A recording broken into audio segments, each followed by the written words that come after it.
If you're thinking about selling your home in Rochester, New York, I have my top 4 tips for low-cost improvements you can't miss before you list. Even though it's absolutely frigid outside, the Rochester real estate market is already heating up. Did you know Rochester made it to the number 3 spot in Realtor.com's top housing markets for 2024? And we've already cracked the top 10 in 2025.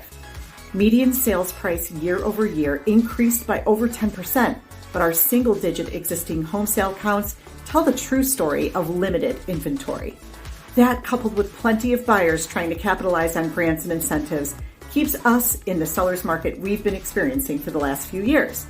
In fact, since 2020, Rochester has landed a spot in Realtor.com's top 10 hottest zip code list. Imagine that. So sellers, you may be thinking, and maybe you've even been guided to believe that all you have to do is stick a sign in the yard and the offers will come flooding in. Granted, if you're the only dentist in a tiny town, you might get to clean a lot of your neighbor's teeth. But if you have an outdated office and a rude receptionist and a waiting room full of furniture with holes in it, word might spread pretty fast, and before you know it, people start making the trip to the next town over, if you know what I mean. Point being, you can take some time to make some small, low to no cost preparations to really maximize your listing and potentially your profits. Coupled with an appropriate pricing strategy and a great marketing plan, now you're not just cleaning Aunt Sue's teeth. Well, you get the point. So my first tip is paint. Now your favorite color may be purple, and honestly, I love it too, but more so on a sweater than in the walls in the kitchen. But paint is one of the biggest returns on investment you can make. Painting in a modern, neutral color palette can make a huge impact. Especially if you haven't painted in a while, you'd be surprised at what fresh paint can do for your home's interior.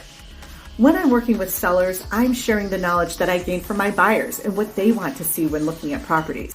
Tip number 2 is declutter and depersonalize. Even a small space can live large if you keep the clutter to a minimum. Maybe you're an avid reader with thousands of books spilling out of a small bookcase. Pack some away and intersperse with some other display items you may have around the house. Are you the type with every small appliance ever made sitting on your kitchen counter?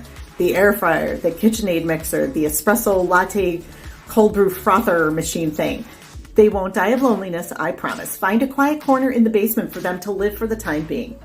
Anyway, I think you understand what I'm trying to say.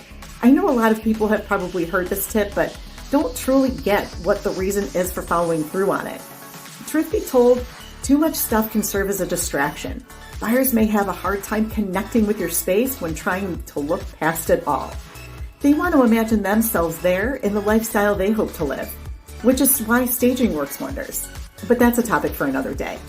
Well, and that's it for today, actually. I'm going to be back tomorrow to share the last 2 tips for home improvements you can't miss before you list.